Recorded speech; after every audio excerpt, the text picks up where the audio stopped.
people. Que pasa, sakpa, say what they do. First thing that is popping in the news. It is obvious that no place in Jamaica is safe. Whether you talk about town, country, the garrison, Meadowbrook, uptown, upscale, rich, poor, everybody seems to be under siege by these criminals, these gunmen, these shatters.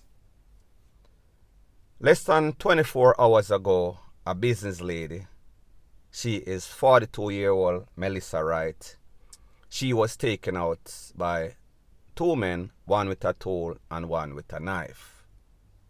Based on the Popo report, it is said that at about 7:30, the family was home doing their regular family stuff. When they were pounced upon by two men, they requested the mother, pretty much stick up the mother, have her on her knees, begging for her life. Obviously, nobody wants to go prematurely. However, what is very disturbing about this whole situation is that when these men invaded the family's house, and obviously the mother, Melissa Wright, the businesswoman, was the intended target. When her children, who were also in the home, saw what was going on, they were begging, they were pleading, they were saying to these gunmen, please, please, do not take away our mother. Please to spare her life. However, people, these plead, it fell on deaf ears because she was conned up several times. She was taken to the place of recovery. However, people, too late was the call. She was gone to the afterlife. Now, people, here's the deal. This lady is a business lady. Don't know what could have happened. Don't know what she could have done. However, the truth is this. You really don't need to do anything for people to take away your life. This could be some sort of domestic. This could be some sort of business. This could be some sort of transaction gone wrong.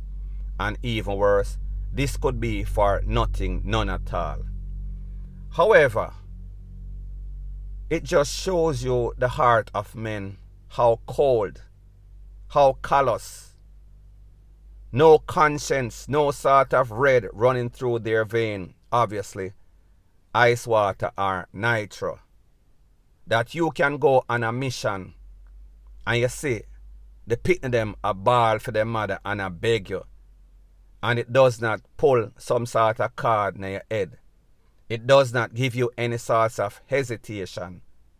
For say, John O'Star, maybe we're going to make that one a slide. No, people. The two men that went there, they went on a mission. They had one objective.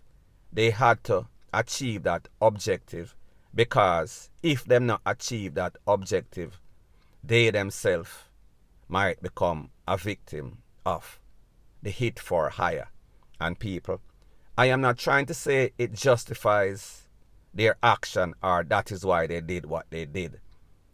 Me just say, when them go, they don't care.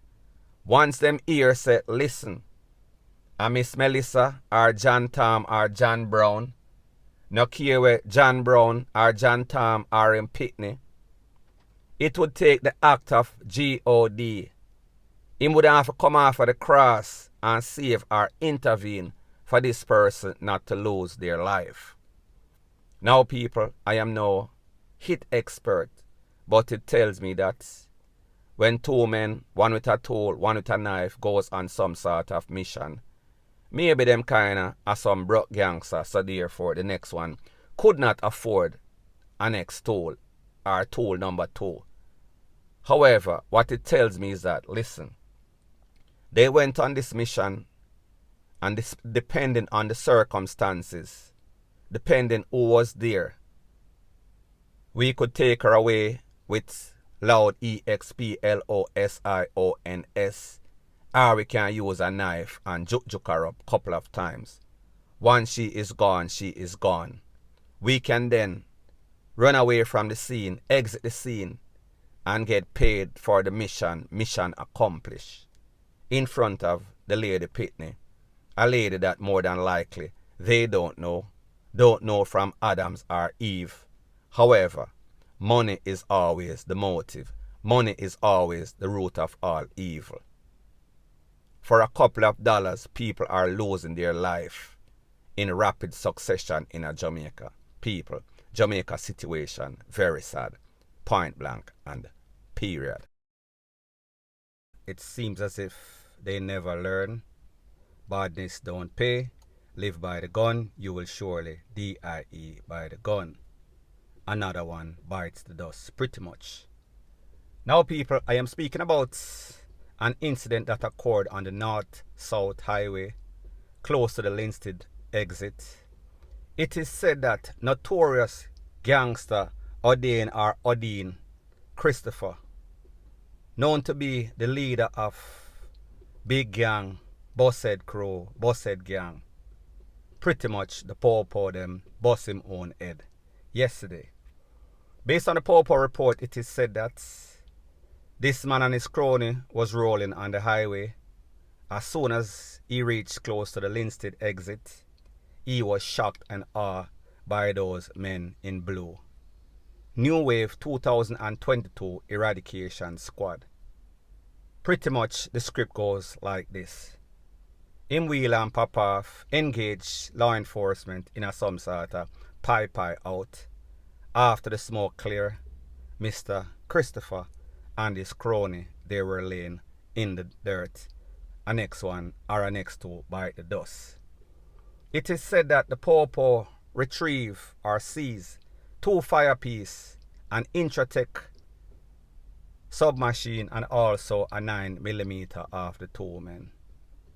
Now people, doesn't this sound a bit familiar?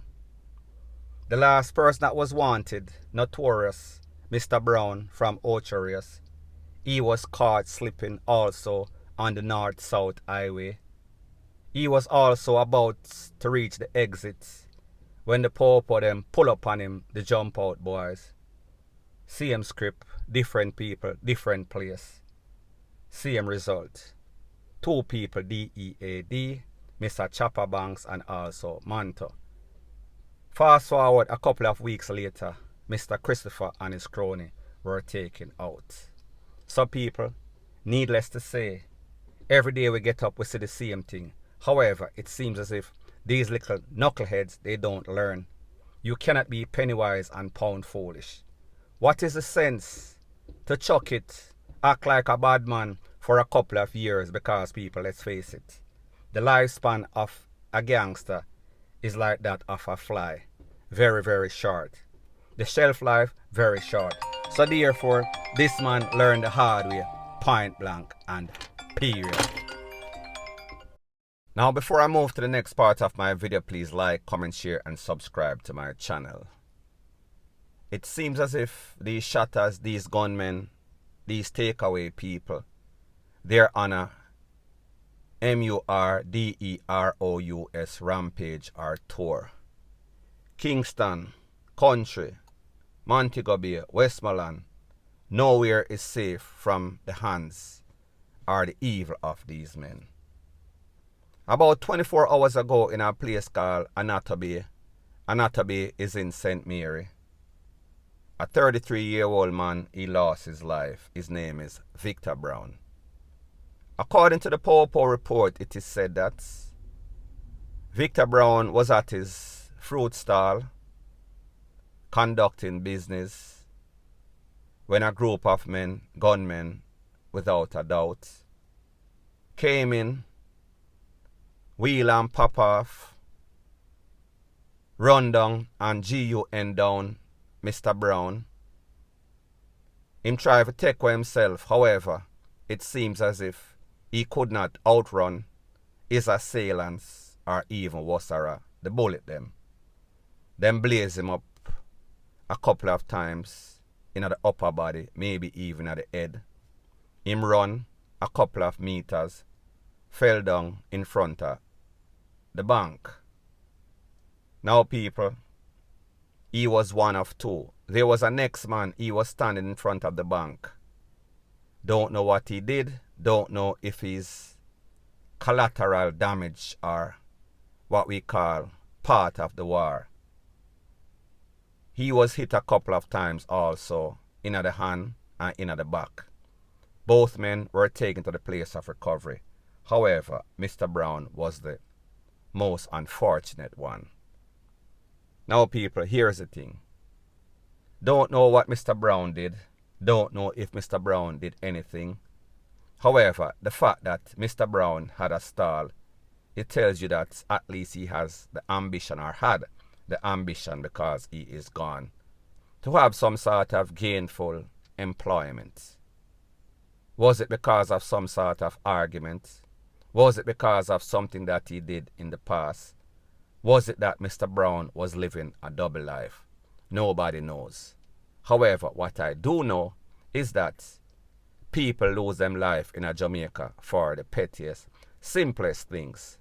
However, whenever somebody locates you, targets you, run you down, then you run, take away yourself, and then them GUN you down, it tells you that something is into something.